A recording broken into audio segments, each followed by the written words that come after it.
welcome to Mobile Games. We're Make2 and we're back with another Sims Freeplay video. This time we are going to show you how to build a workhouse in order to earn LPs and Simoleons, which are the very important currency in the game for buying things and also skipping through tasks that take lots of time. If you want to see more Sims Freeplay hints and tips, please leave a like to this video. And if you have your own hints and tips to share, please let us know in the comments. All right, let's get started. So we're starting off with the most basic and important part of any workhouse in Sims, garden patches. Gardening is one, a really good way to level up, and two, a great way for earning money in-game. Next, you need to have a house, which is just going to be a single room, which is going to be 14 by 12. It's quite specific, but you'll see why as we go through. This is a really good, efficient way of putting everything in one room that all the Sims need to stay inspired. Now, Sims have needs, which you can see at the bottom of the normal screen, but these needs are all pretty easy to meet. First, they stay inspired mostly. If you just keep them gardening all the time, they will stay inspired. But if you have a gap because you're sleeping or whatever, then you just need a few items. First, you need other Sims they can socialize with. Second, you need refrigerators, which we're putting in here so that they can eat food. Second, you need coffee machines, because they don't need to sleep. If you just have them drinking coffee, they can stay up indefinitely.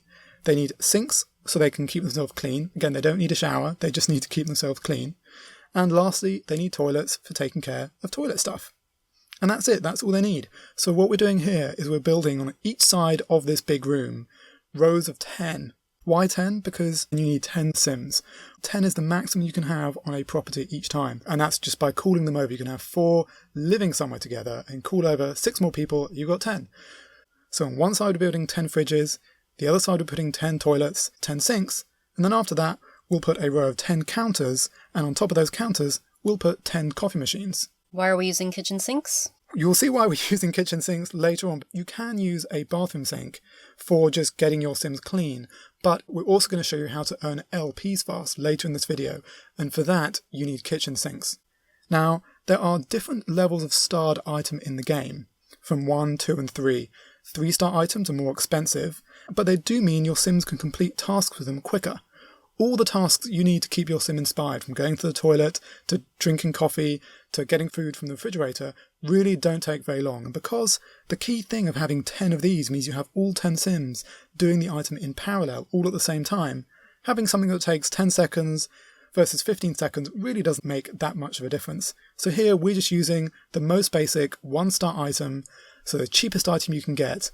It really doesn't have any impact. It won't affect your earnings, it won't affect the amount of time it takes to inspire your Sims at all. So just to note that we want to make sure also that items are rotated correctly. So as you can see, these items have a little green and white triangle arrow that faces out towards empty space. So just make sure if you're new to the game and you're placing items, we often get this question about why Sims can't get to like a teapot or something like that. And it's because you need to make sure generally that your item is rotated towards empty space and your Sims have enough room to get to it. Mm-hmm. The other thing you can see is right here at the front, there's a double open doorway. These are really cheap, and also because it's double, it means 2 Sims can pass through at any one time. So again, what's really important with this design is making sure both you can move your Sims around really easily, but also they don't get in the way of each other. So just one double door at the front means they can very quickly get inspired, then get right back out there gardening. So you can see here the longest time is actually them walking over to the station. Whether it takes 7 seconds or 5 seconds really doesn't matter so much. I mean, one way to make sure your Sims' needs don't run down is to keep them active. Mm-hmm. Sims who are active and working, their needs stay up. Exactly. So you imagine this, you do this probably, if you're gardening on a pretty good schedule, you might need to do this once a week. If there are gaps in your schedule, just to make sure everyone's topped up, because it's good to keep your Sims inspired while they are gardening, because apparently it helps them, I guess, more chances of earning extra things while they're gardening. Okay, so that is how you get Sims inspired. And that's, if you want to do gardening, just pick a task that you can repeat as often as possible with your schedule. If you can do 20 minutes, which is 20 minutes corn, I think, then have them all on 20-minute cycles. We often set a stopwatch on our phones or on our watches to make sure they are ready to go with whatever task we can fit in. Sometimes, if you're sleeping, put them on a 9-hour task. Some of these tasks are good for earning lots of XP, which helps you level up faster. Some of them are good for earning lots of simoleons. We also recommend not gardening for the things that have a little monster sign on them. We find that they, less than half the time, actually give you the reward, and more than half the time actually ends up being a monster you have to fight for a few minutes.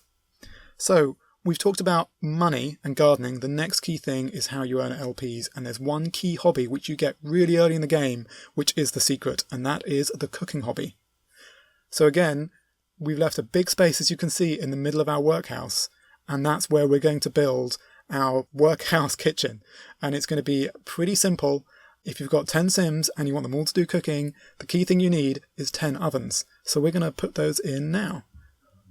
As with the rest, you can pick here the cheapest oven, and we just put it in the middle of the room.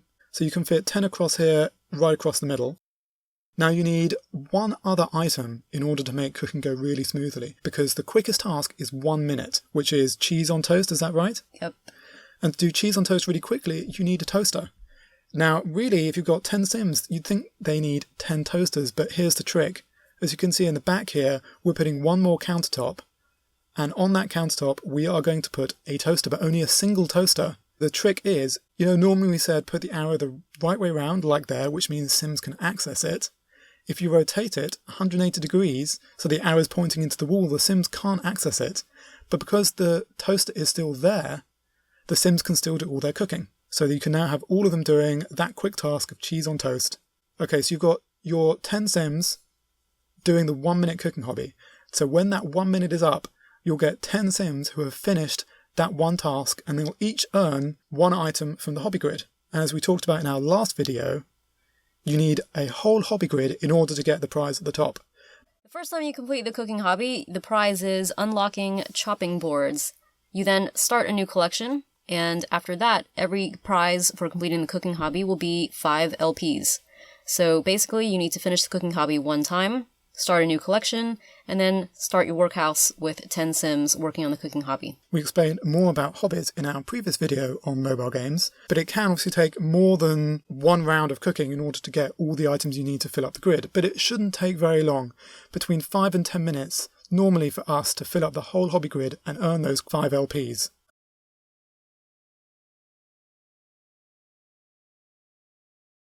So you can see here we have Sims earning bits of the cooking hobby grid all over the place.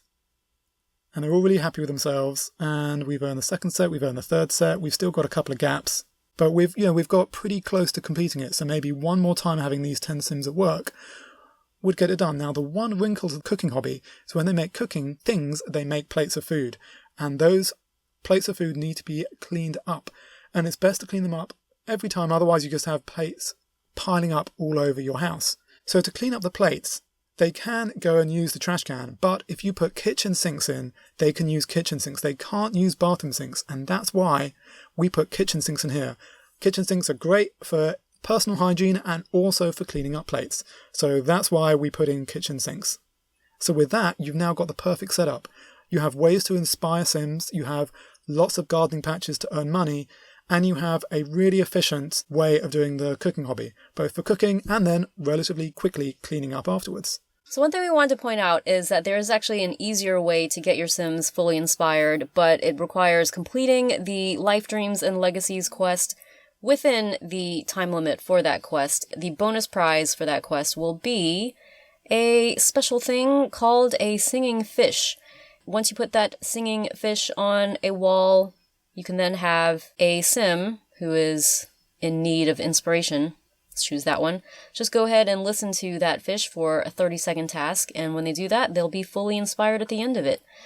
As we said in our last video, the main required quests all come in a certain order. The Life Dreams and Legacies quest is the very last of all the required quests, so it will probably take a while to get to that. But then, once you do, you'll be able to put these fish anywhere around your Sims' houses, get rid of all these toilets and coffee machines and refrigerators in your workhouse, and then just put up a whole bunch of singing fish on the walls. If you're having a workhouse like this, you'll need 10 singing fish, because the singing fish takes like 4 hours or something to recharge. We'll see in a second. I think it takes like an hour, right? Yeah. Something like that. So if you want to have your 10 Sims inspired all together, you can't do them one after a row with one singing fish. You have to have 10 singing fish, and again, have them all done in parallel. Yeah, so the singing fish will take another 30 minutes, actually, so we were both wrong cool. to get fully charged up, and then another Sim can use it.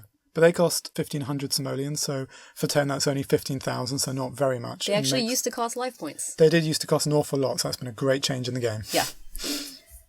So we hope this video has been useful. We hope you find these tips helpful for building your own workhouse and putting those Sims to work for you to help you advance through the game quickly and make all those things you want to make in The Sims Freeplay. We've also got another video on our main channel, Make 2, called Frequent Questions, which has a few more methods for making LPs and Simoleons, and also other Sims Freeplay tips and tricks. Otherwise, don't forget to subscribe to MobileGames and also check out our channel Make 2 for plenty more Sims Freeplay content.